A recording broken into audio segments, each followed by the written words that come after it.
अखंडमंडलाकारं व्याप्तं येन चराचरं तत्पदं दर्शितं येन तस्मै श्री गुरुवे नमः।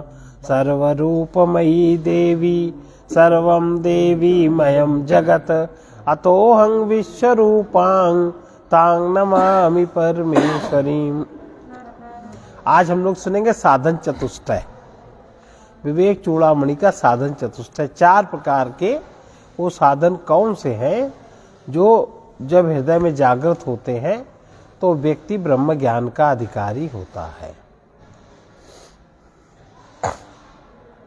ब्रह्म जिज्ञासा की योग्यता। साधनानि यत्र चत्वारि कथितानि मनीषिभिः येषु सत्स्वेव सन्निष्ठा यद्भावेन सिद्ध्यति। यहाँ मनस्वियों ने जिज्ञासा की, जिससे कि जिज्ञासा उत्पन्न हो ब्रह्म की। भाई ब्रह्म तो कहीं दिखाई देता नहीं, और आप कह दोगे कि हम उसको जो दिखता नहीं है उसको मानेंगे नहीं, वो किस तरह है, क्या है, नहीं है। बहुत लोग नहीं मानते, ज़्यादातर नहीं मानते। तो उसकी जिज्ञासा के 4 साधन बताएं।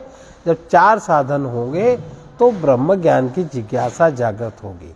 उनके होने से ही सत्स्वरूप आत्मा में स्थित होती है। अगर ये 4 साधन नहीं है तो आत्मा में स्थिति नहीं बनती। व्यक्ति लाख दोहराता रहे कि हम आत्मा है, अंदर से उसका बंध नहीं खुलता। आदौ नित्या वस्तु विवेकः परिगण्यते यः मूत्र फल भोग विरागः तदंतरम समाधि षटक संपत्ति मुमुक्षुत्वम इति स्फुटम। पहला साधन है नित्य और नित्य वस्तु का विवेक। नित्य विवेक तो यूं तो सभी को है भाई, जो भी हमारे उपयोगी वस्तुएं हैं हम उसको रखते हैं, और जो उपयोगी नहीं है हम उसको फेंक देते हैं। तो ये तो विवेक है, ये उपयोगी है, ये नहीं उपयोगी है। लेकिन निरंतर के लिए क्या उपयोगी है? नित्य जगत में 2 प्रकार के पदार्थ हैं। एक तो नित्य पदार्थ जो सदा रहता है, एक सा रहता है, एक अनित्य पदार्थ जो बदलते रहते हैं। तो पहला साधन है नित्य वस्तु विवेक। ये जरूर होना चाहिए। नित्य बस भाई, जब हम ये जान लेंगे तभी तो हम अनित्य के प्रति प्रयास छोड़ेंगे और नित्य के प्रति हम प्रयास लगेंगे। और दूसरा साधन है लौकिक, जो भी लोक संबंधी है, और पारलौकिक, जो भी शरीर छूटने के बाद पारलौकिक अनेक प्रकार के लोकों का सुख है। ये सुख भोग में, वहां का सुख में वैराग्य, सुख भोग में आसक्ति नहीं है। ना इस लोक के सुख भोग में आसक्ति, ना उस लोक के सुख भोग में आसक्ति। भाई सुख मिलेगा तो सुख का आप प्रयोग करेंगे, पर जो सुख भोग की आसक्ति ये है, ये हम ही भोगे। जितना ये हर प्राणी के लिए सुलभ नहीं। भाई जितना हमारे पास धन है वो हम ही भोगे, कैसे संभव है? 50 का हिस्सा है, 50 को देना है, लेना है। इसीलिए देने के लिए कहा गया कि सबसे हर शास्त्र, हर लिखत पढ़त ये कहती है कि जितना भी आपके पास धन है, जो भी भोग सामग्री है, उसका पहले आप 10वां भाग भगवान के विधान में, आप उसका 10वां भाग आप किसी श्रेष्ठ पुरुष, श्रेष्ठ आचरण करने वाले, जो समाज को श्रेष्ठ तत्व देते हैं, जिनसे समाज की श्रेष्ठता स्थिर है, आप पहले उनको दे दीजिए 10वां भाग। और फिर 10वां भाग आपका जो कुटुंब परिवार है आप उसको खर्च कर दीजिए। और फिर 10वां भाग आपका जो समाज है, समाज में तो ब्राह्मण, क्षत्रिय, वैश्य, शूद्र सब आते, और आपके कुटुंब परिवार में आप ही जात बिरादरी के लोग आते हैं, तो जो समाज है आप 10 भाग उसमें खर्च कर दीजिए,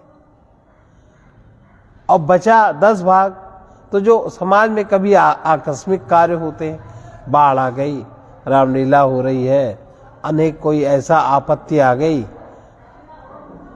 अब बचा 60%। 60% आप अपने लिए, 60% में 40% आप अपना व्यापार बढ़ाइए, और जो 20% बचा उसको आप अपने लिए भोग कीजिए। ये नियम है, क्योंकि सब आपके लिए तो सब नहीं है, तो ये उसे वैराग्य जागृत हो पाता है। और जो इस तरह नहीं धर्म पूर्वक जीता, उसका आदमी इकट्ठा करता रहता है, किस्से किस्से करता रहता है, और उसके लिए काम कितना आना, कितना काम आना, आगे क्या होगा, इस बात का विवेक विचार नहीं करना। ये नित्य नित्य वस्तु का विवेक नहीं है। तो सबसे पहले विवेक का होना, और कौन सा विवेक, भौतिक पदार्थ का विवेक। बाकी विवेक जाने दो, जो हम जिसके बंधन में है, जिसके कारण हमारा चित्त बंधा है, उसका विवेक, नित्य नित्य का विवेक। और नंबर 2, लौकिक एवं पारलौकिक सुख भोगों में वैराग्य किस प्रकार होता है, वो भी धर्म जीवन बताया गया। और तीसरा है साधन, शम दम उपरत तितिक्षा श्रद्धा समाधान। ये 6 प्रकार की संपत्तियां, माने जिनमें हमारी व्यर्थ शक्ति खर्च ना हो। भाई मन में हमारा व्यर्थ ही तो खर्च होता है। मन में, अब चूंकि मन के ऊपर का जीवन हम जानते नहीं, बुद्धि का जीवन हम जानते नहीं, विवेक का जीवन हम जानते नहीं, तो जो भी कुछ है हमारा मन से इंद्रियों में ही तो खर्च होता है। मन में वो कामना वासना जगी, इंद्रियों ने उसका प्रयोग किया, हमको लगा हमें सुख मिला। ये भ्रम तो है जिंदगी में। और जिंदगी में व्यक्ति कितनी शक्ति सब बिखेर देता है, और जिसके बदले में उसे कुछ नहीं मिलता, वो सिवाय शून्य में जाता है, सिवाय शक्तिहीन होकर शून्य में जाता है। और शून्य में जो वो तामसी तमस वृत्ति में चला जाता है, निद्रा में चला जाता है, उसको लगता हम बहुत सुख, ये बहन तो है, ये सुख नहीं है। तामसी स्थिति में चला गया तो हमको लगा हम सुख में हुए। तमस तो बिल्कुल अज्ञान की स्थिति है, हमें पता ही नहीं क्या होता है। तो इसलिए जो तीसरा साधन महत्वपूर्ण है, सबसे पहला कहा शम। मन में जो भी कामनाएं हैं उनको समझो, उनको देखो, उनकी पूर्ति न करो, उनको देख करके जहां तुमने उनको देखा ठीक से, वहीं वो तुमसे अलग हो गई। पिछला संस्कार भी मिट गया, अगला कोई कर्म भी नहीं बना, और जब कर्म नहीं बना तो आगे भोग भी नहीं हुआ, वो जहां का तहां गंदगी साफ हो गई। और दूसरा है, दूसरी संपत्ति, ये संपत्ति है, मतलब आपकी मानसिक संपत्ति बचेगी ना। मन की जो संकल्प शक्ति, मन का जो इतना बड़ा मन की मशीनरी है, उसकी एनर्जी बचेगी। और दूसरा दम, इंद्रियों को जो हम व्यर्थ में खर्च करते रहते हैं, इंद्रियों में वही मन की कामना इंद्रियों में आई, इंद्रियां उसकी पूर्ति के लिए चरने लगी विषयों में, तो इंद्रियों की शक्ति क्षीण होती। और विषयों में चरने से मिलता क्या है, वही इतने वर्ष हो गए चरते चरते, क्या मिला। इसलिए इंद्रिय चरण नहीं, ब्रह्मचर्य की बात कही गई। चरण तो वो भी है, पर ये ब्रह्मचर्य, तो ब्रह्मचर्य से शक्ति का कलेक्शन होगा। ब्रह्मचर्य से आपके जीवन में जो भी ऊर्जा है, जो भी शक्ति मिली, वो बढ़ेगी, और जब वो बढ़ेगी तो आपका जो परम लक्ष्य है वो आपको प्राप्त होगा। इसलिए इंद्रिय चर नहीं, ब्रह्मचर्य का पालन होना चाहिए। और उपरति, तीसरी संपत्ति है उपरति। जो भी कर रहे हैं उसको उपराम होके करें, उसमें घुस के न करें। तितिक्षा, हमें अपने लक्ष्य पूर्ति में जो भी प्रारब्ध जनित कष्ट संकट आते हैं, हमें उनको बर्दाश्त करने की सामर्थ्य, किस प्रकार बर्दाश्त करना है, उसकी क्या टेक्निक है, कैसे करना चाहिए, वो तितिक्षा। और जब इतना हो जाता है तो अंदर से श्रद्धा की जागृति स्वयं होती है। अंदर से हृदय चक्र खुल जाता है। शम दम तितिक्षा, सम दम उपरति तितिक्षा, ये अगर 4 अगर थोड़े भी अंश में पालन हो गए तो इतनी एनर्जी बच गई कि आपका हृदय द्वार खुल जाता है। हृदय द्वार खुल जाता है, श्रद्धा जागृत हो जाती है। अब जब श्रद्धा जागृत हो गई तो तुरंत ही बुद्धि में समाधान प्रकट हो जाता है। जो द्वंद्व था, जो उलझन थी, जो कुछ था, समाधान हो गया। ये 6 प्रकार की संपत्तियां हैं जिनको बचा के रखना पड़ता है इस पथ में चलने के लिए। और चौथा साधन कि अविद्या से छूटने की इच्छा, जो हमारे में ज्ञान है, अविद्या है, हम इससे किसी भी प्रकार से छूट जाएं। तो ये 4 प्रकार के साधन 4 प्रकार के साधन है। अब विवेक क्या है? शंकराचार्य जी कहते हैं कि सत्य में स्थायी विवेक किसे कहते हैं, ये तो हमने बताया। अब इसके अनुसार उनके मत में कैसा विवेक होना चाहिए? ब्रह्म सत्यम जगन मिथ्येत एवं रूपो विनिश्चयः, एवं रूपो विनिश्चयः, सोयम नित्यानित्य वस्तु विवेकः समुदारिता, विवेकः समुदारिता। ब्रह्म सत्य है, एक निश्चित अटल, ये बुद्धि में धारणा निश्चित बनानी चाहिए। ब्रह्म सत्य है और जो जगत है वो मिथ्या है। सत्य की तरह लगता है लेकिन वो सत्य नहीं है, स्थिर उसकी स्थिति नहीं है। ऐसा जो निश्चय है बुद्धि में, दृढ़ निश्चय, यही नित्य नित्य वस्तु का विवेक कहलाता है। वैराग्य क्या है? तद वैराग्यम जुगुप्साया, तद वैराग्यम जुगुप्साया, दर्शन श्रवणादिभिः, दर्शन श्रवणादिभिः, देहादि ब्रह्म परयन्ते, देहादि ब्रह्म यनित्ये भोग वस्तुनि, यनित्ये भोग वस्तुनि। दर्शन और श्रवण, देखना, देखा हुआ और सुना हुआ। हमने जो भी देखा और जो भी सुना, इसके द्वारा देखने और सुनने का ही तो ज्ञान है। भाई देखा है या सुना, या पहले सुना है फिर देखा है, या पहले देखा है फिर सुना है, उसी में तो हम चल रहे हैं। सारी दुनिया उसमें तो देखा हुआ सुना हुआ, इसके द्वारा देह से लेकर ब्रह्मलोक पर्यंत जो भी देखा, जो भी सुना, संपूर्ण अनित्य भोग पदार्थ, ये धारणा जितना भी देखा है सुना है, भाई देखा है सुना है पर का ही तो, जड़ जगत का ही तो। परमात्मा न देखा जाता है न सुना जाता, अनुभव किया जाता है। तो देखा सुना, जितना भी देखा सुना है, उसके द्वारा देह से लेकर ब्रह्मलोक पर्यंत संपूर्ण जो भी भोग है, जो भी सुख है, सब अनित्य है। ये चित्त में ये वृत्ति स्थिर होनी चाहिए। और जो भोग है सब अनित्य है, और उससे जिससे भोग प्राप्त होता है वो पदार्थ, उस पदार्थ में निश्चित ना रहना, ये वैराग्य कहलाता है। देखे हुए सुने हुए के द्वारा देह से लेकर ब्रह्मलोक पर्यंत जो भी भोग सुख है, उनके प्रति राग का ना होना, उनमें आसक्ति ना बनना, ये वैराग्य कहलाता है। विरज्य विषय व्राता दो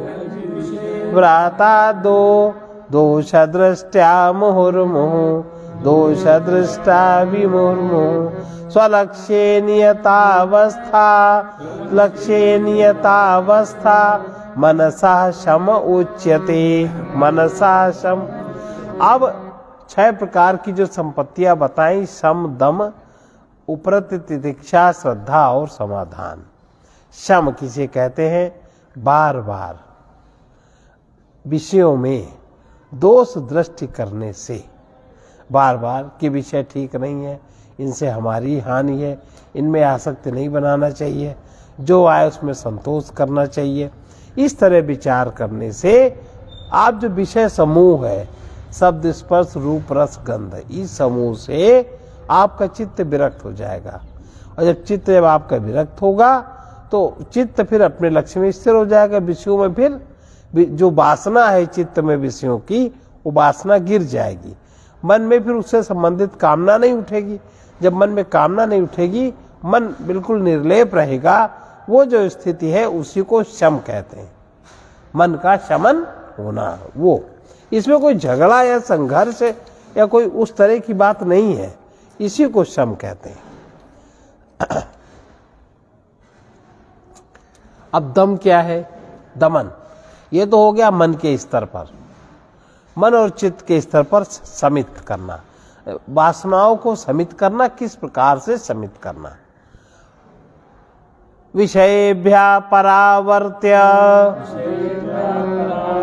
स्थापनम स्वास्वागोलके, स्थापनम स्वास्वागोलके, उभयेषामिन्द्रियाणां वैषामिन्द्रियाणां सादमः परिकीर्तितः, सादमः परिकीर्तितः।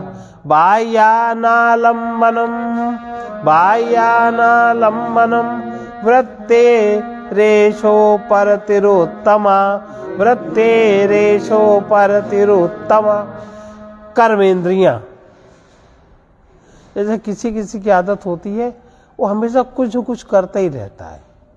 आदत है को ये सामान उठा के यहाँ रखे, सामान उठा के यहाँ रखे, तो कर्मेंद्रियां उसके बस में, ये उसका कार्य विचार पूर्वक नहीं होता, आदत के अनुसार होता। तो कर्मेंद्रियां और ज्ञानेंद्रियां, शब्द स्पर्श रूप रस गंध, इनको अपने विषयों से हटाकर अपने अपने गोलक में अपनी अपनी जगह स्थिर रखना, ये दम कहलाता। इंद्रियां अपने आप में स्थिर रहें, इंद्रियां विषयों में उतना ही चंचल बने जितनी हमारी जरूरत है, और बाकी अपने आप में स्थिर रहे, ये दम कहलाता है। और वृत्ति का, जो हमारी चित्त की वृत्ति है, वो बाह्य विषयों का आश्रय न ले। चित्त की वृत्ति उत्पन्न हुई और उसकी पूर्ति हम बाहर खोजने लगे, मन में आए, कामना बनी, कामना भी इंद्रियों में आई और विचरण करने लगी, तो उसका जो बहिर्चरण है, विषय चरण है वृत्ति का, वो समाप्त हो जाए और ब्रह्मचर्य शुरू हो जाए। ब्रह्मचरण हो पर विषय चरण न हो, यही उपरति कहलाती। इसलिए सबसे पहला साधन ब्रह्मचर्य। तो ब्रह्मचर्य तो होगा ही भैया, जब विषय चरण नहीं है, वृत्ति तो है ही। अब वृत्ति काहे में विश्राम पाएगी? वृत्ति का आश्रय जब उसे बड़ी चीज बनाएंगे, तब तो स्थिर होगी या वृत्ति गिरेगी। ये उपरति है। सहनम सर्व दुखानाम अप्रतीकार पूर्वकम चिंता विलापरहितम सातितिक्षा निगद्यते। चिंता और शोक से रहित, किसी भी प्रकार की प्रतिकूलता आए या हम जो भी कर्म कर रहे हैं, अब जैसे तो छोटी सी बात, हमारा दान कर्म है, दान देना है, मन में आया देना चाहिए, है देना चाहिए। अब देते देते क्या हुआ? लोभ जग गया। अरे अगर इतना दे देंगे तो कल हम क्या करेंगे? चिंता हुई। कल के लिए तो रखे, अभी 15 दिन बचे, 20 दिन बचे। और दान का जो भाव आया, दान की वृत्ति नहीं होती, दान का भाव होता है। लोभ की वृत्ति होती है, दान का भाव, लोभ की वृत्ति। दान का भाव हुआ, भाव बड़ी चीज है। और वो देते देते अरे चिंता हो गई और फिर दे दिया। अब ले कैसे, अब कहे कैसे? अब अंदर शोक हो रहा है, शोक। अरे बेकार ऐसा हो गया, न करते, जाने का से। अब चिंता और शोक है या कारण, कोई इसका मतलब नहीं है। वो जो आपका जो भाव क्षेत्र आपका विकसित हुआ, जो भाव शरीर आपका विकसित हुआ, उसकी कोई बराबरी। भाव शरीर में आपने अन्न दिया, भाव शरीर को आपने भोजन दिया, तो आपका भाव शरीर बढ़ा।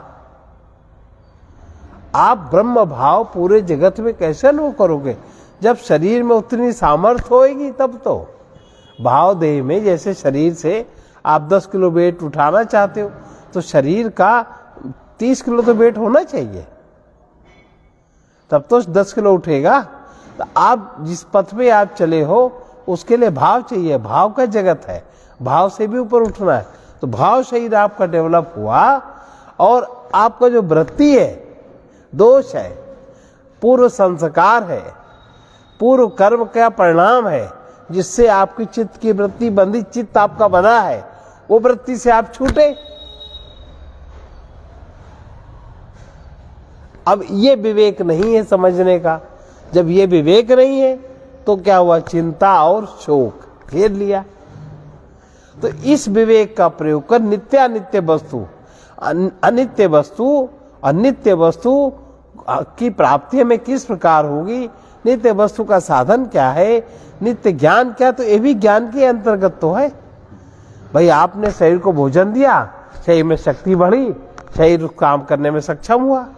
वरना अगर शरीर सक्षम नहीं तो आप सेवा कैसे करेंगे? अगर भाव दे आपका सक्षम नहीं तो आप परमात्मा का स्मरण कैसे करोगे?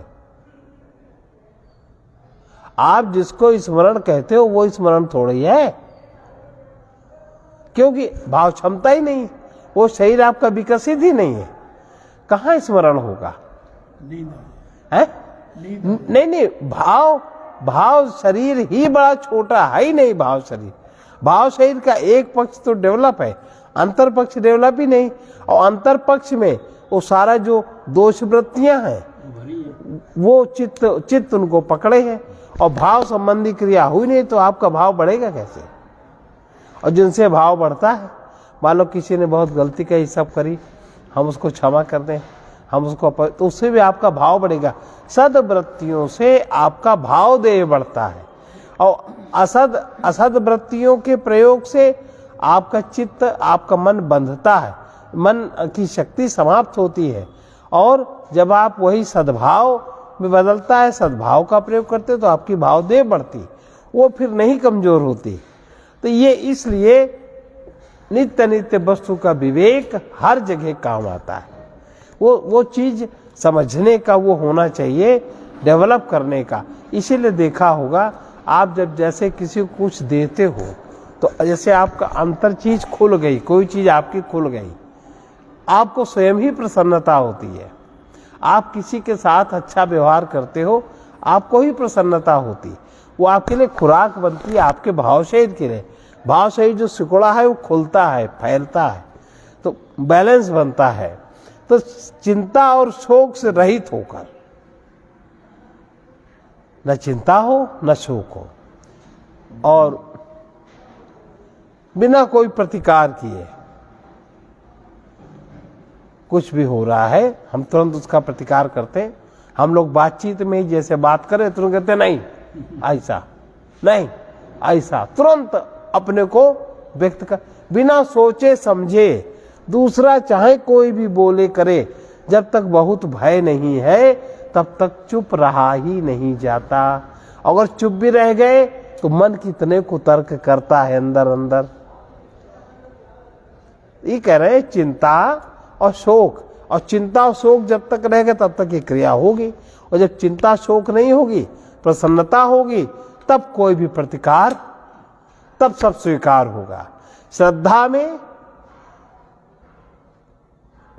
सब स्वीकार और प्रेम में सब देना, ये भाव शरीर के दो तत्व बड़े विलक्षण हैं। तो बिना प्रतिकार किए सब प्रकार के कष्टों को सहन करना उत्तम तितिक्षा कहलाती, ये है, ये तप है।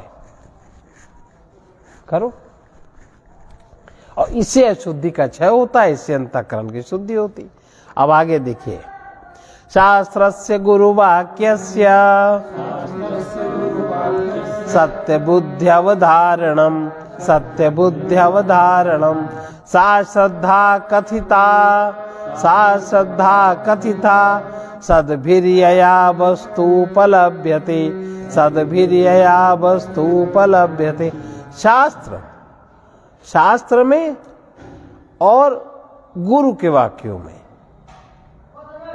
बिना किसी प्रतिकार के सत्य जानना और उस सत्य को स्वीकार करना, इसी को सज्जनों ने श्रद्धा कहा। और ऐसी श्रद्धा के द्वारा ही वस्तु की प्राप्ति होती, ऐसी श्रद्धा के द्वारा। इसके विपरीत श्रद्धा है तो वस्तु की प्राप्ति नहीं होती। सर्वदा स्थापनम बुद्धे शुद्धे ब्रह्मणि सर्वथा तत्समाधानमित्युक्तम् न तु चित्तस्य लालनम अपनी बुद्धि को सब प्रकार, अब जब इतने साधन बनेंगे तो बुद्धि सब प्रकार से शुद्ध हो ही जाएगी। और बुद्धि में अशुद्धि माने अनित्य पदार्थों का विचार तो रहेगा, उसके प्रति आपका जो दृढ़ भाव है, सत्य भाव है, वो समाप्त हो जाएगा। और जब वो भाव समाप्त हो गया, निष्ठा आपकी समाप्त हो गई असत पदार्थों के प्रति, तो आपकी बुद्धि शुद्ध हो जाएगी। अब जब शुद्ध बुद्धि हो गई तो शुद्ध बुद्धि को ही, उसी को प्रज्ञा कहते हैं। वो शुद्ध प्रज्ञा शुद्ध ब्रह्म में स्थिर हो जाएगी, अपने आप हो जाएगी। इसी को समाधान, तभी समाधान, इसी को समाधान कहा। ना कि चित्त की इच्छा पूर्ति, चित्त में लोभ वृत्ति हुई, काम वृत्ति, उसके लिए आरती करने लगे, कुछ भी करने लगे। चित्त की इच्छा पूर्ति माने चित्त के लालन का नाम समाधान नहीं है। अहंकारादि देहांतान बंधान ज्ञान स्वस्वरूपावबोधेन मोक्तुमिच्छा मुमुक्षुता। अहंकार से लेकर माने मैं से लेकर यहां तक देह पर्यंत जितने अज्ञान कल्पित बंधन है, अज्ञान में आपने जितने बंधनों की कल्पना कर ली है, उनको अपने स्वरूप के ज्ञान द्वारा, उनको आत्मबोध के द्वारा छोड़ने की इच्छा, आत्मज्ञान हो जाए, आत्मबोध हो जाए, अपने आप छूट गए। और अभी तो नहीं छूटे तो छोड़ने की इच्छा रखना कि ऐसा हो जाएगा, सब छूट जाएगा, उसमें प्रयास करना, यही मुमुक्षुता कहलाती है। मंद मध्यम रूपाणि वैराग्येन समाधिना प्रसादेन गुरोः सेयम् प्रवृद्धा सूयते फलम वो मुमुक्षता मंद भी होती है, मध्यम भी होती है और उत्तम भी होती है।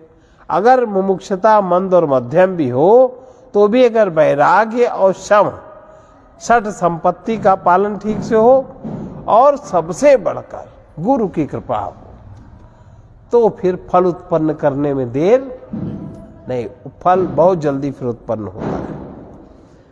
वैराग्यम च मुमुक्षुत्वम तीव्रम यस्य तु विद्यते तस्मिन्नेवार्थवन्तः स्युः फलवन्तः समाधयः। जिस पुरुष में वैराग्य और माने देह से लेकर जितने भी लोग हैं सब अनित्य हैं, इनके सुख भी अनित्य हैं, इनके चाहने से, इनको जाने से हमें नित्य सुख नहीं मिलने वाला, ये तो हुआ वैराग्य। और मुमुक्षुता जितने भी अहंकार से लेकर जितने भी देह पर्यंत कल्पित बंधन है, इनसे अविद्या के कारण इनसे छूटने की इच्छा, ये दो चीजें वैराग्य और मुमुक्षुता जितने तीव्र होंगे उतने ही षट संपत्ति अपने आप चरितार्थ हो जाएंगे। अंदर से ये षट संपत्ति अपने आप बढ़ेगी। इसको बढ़ाने के लिए कोई प्रयास नहीं करना पड़ता। एतयोर मंदता यत्र विरक्तत्व मुमुक्षयो मरौ सलिलवत् तत्र मलौ सलिलवत् तत्र समाधिर्भासमात्रता। जहाँ वैराग्य और मुमुक्षता मंद है। वैराग्य मंद का मतलब क्या है कि हमको ये चाहिए, हमें ये नहीं चाहिए, हमें ये चीज़ नहीं चाहिए, हमको ये चीज़ चाहिए, तो मंद वैराग्य हुआ ना। और मुमुक्षता, हम छूटना नहीं चाहते, हम बंधन बनाना नहीं चाहते हैं। तो वहाँ पर समाधि का भी, समाधि साधन जागृत हो, ऐसा समझना चाहिए कि मरुस्थल में जल की प्रतीति हो रही। समाधि समदम तितिक्षा और प्रति वहाँ जागृत नहीं होते। जहाँ वैराग्य और मुमुक्षता नहीं है या मंद है, वहाँ ये षट संपत्ति आपको नहीं मिलती, प्राप्त नहीं हो सकती। और जब षट संपत्ति प्राप्त नहीं होगी तो अंतःकरण आपका शुद्ध नहीं हो सकता, भाव शरीर आपका बढ़ नहीं सकता। जब भाव नहीं बढ़ेगा तो जिसमें भावना नहीं, भगवान कृष्ण तीसरे अध्याय में कहते हैं उसको शांति कहाँ, और जिसको शांति नहीं वो इस पथ में आगे नहीं बढ़ सकता। तीसरे अध्याय में भगवान ने बात कही। आभास मात्र, मरुस्थल में जल का आभास मात्र समझना चाहिए। मोक्ष कारण सामग्र्याम भक्तिरेव गरीयसी स्वस्वरूपानुसंधानम भक्तिरित्यभिधीयते स्वात्मतत्वानुसंधानम भक्तिरित्य परे जगु। मुक्ति की कारण रूप सामग्री में हम अपने अज्ञान बंधन से छूट जाएं। इसमें जो सारी सामग्रियां हैं, इसमें सबसे उत्तम सामग्री है भक्ति, परमात्मा के प्रति अनुरक्ति होना, परमात्मा से अपने को भिन्न ना समझना। अच्छा, भिन्न समझते तभी तो अहंकार बनता है, और जब अहंकार बनता तभी आसक्ति बनती, तभी अज्ञान कल्पित बंधन बढ़ते। तो भक्ति सबसे बढ़कर उत्तम साधन है। और अपने भक्ति क्या है? भक्ति किसको कह रहे हैं? अपने वास्तविक स्वरूप का अनुसंधान करना ही भक्ति है। इसमें कुछ मान लेना भक्ति नहीं, ना ढोलक मजीरा बजाना भक्ति है। अपने वास्तविक स्वरूप का अनुसंधान करना ही भक्ति है। कोई स्वात्म तत्व का अनुसंधान ही भक्ति मानते हैं, ऐसा भी कहते हैं। आज इतना ही।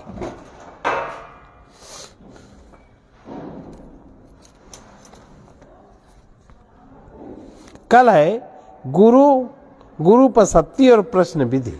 गुरु के पास जाकर के किस प्रकार से, जब इतना हो जाएगा तो गुरु के पास जाने का अवसर मिलेगा और प्रश्न करने का सहूर अपने आप ही आ जाएगा।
यह समय न सदा रहेगा, यह समय न सदा रहेगा। परिवर्तनशील जगत में, परिवर्तनशील जगत में कब तक तू किसे चाहेगा, कब तक तू किसे चाहेगा। यह समय न सदा रहेगा, यह समय जो पुण्य कर सके कर ले, जो पुण्य कर सके कर ले। सद्भावों से ही भर ले, सद्भावों से ही भर ले। सद्गुरु का आश्रय धर ले, सद्गुरु का आश्रय धर ले। भव सागर से अब तर ले, भव सागर से अब तर ले। यह कर न सका तो जीवन, यह कर न सका तो जीवन। माया में विवश बहेगा, माया में विवश बहेगा। यह समय न सदा रहेगा, यह समय न सदा रहेगा। यदि धन है तो दानी बन, यदि धन है तो दानी बन। विद्या है तो ज्ञानी बन, विद्या है तो ज्ञानी बन। परमेश्वर का ध्यानी बन, परमेश्वर का ध्यानी बन। अति सरल निरभिमानी बन, अति सरल निरभिमानी बन। चिंता न करे तू इसकी, चिंता न करे तू इसकी। कोई क्या मुझे कहेगा, कोई क्या मुझे कहेगा। यह समय न सदा रहेगा, यह समय न सदा रहेगा। अब सावधान हो जाना, अब सावधान अपना अज्ञान मिटाना, अपना अज्ञान मिटाना। जो बिगड़ी उसे बनाना, जो बिगड़ी उसे बनाना। अध्यात्म ज्ञान में आना, अध्यात्म ज्ञान में आना। देहाभिमान वश प्राणी, देहाभिमान वश प्राणी।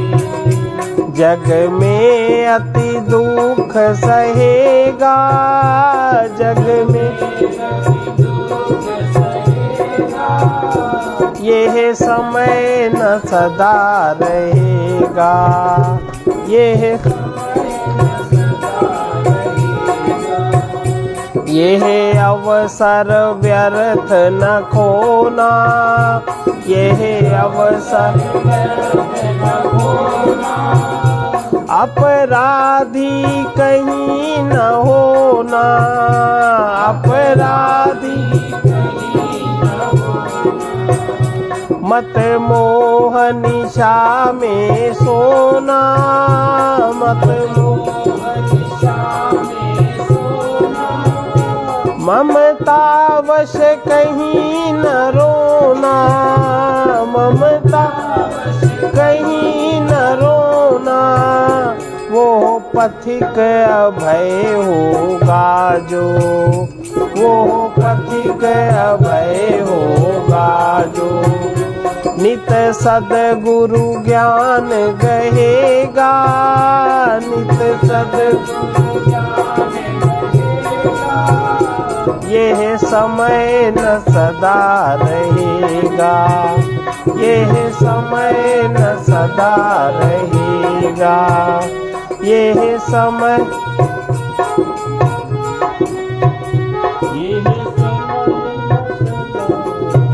वर्तमान में कर्तव्य पालन के लिए सावधान रहो। सत्य की विस्मृति संसार बन गई है। न जानने पर जो जगत दिखता है, जान लेने पर वही ब्रह्ममय दिखता है। सत्य परमात्मा की अनुभूति समता में होती है। राग द्वेष की विषमता दूर होने पर समता प्राप्त होती है। सर्वे भवन्तु सुखिनः, सर्वे सन्तु निरामया, सर्वे भद्राणि पश्यन्तु, मा कश्चित् दुःख भाग् भवेत्।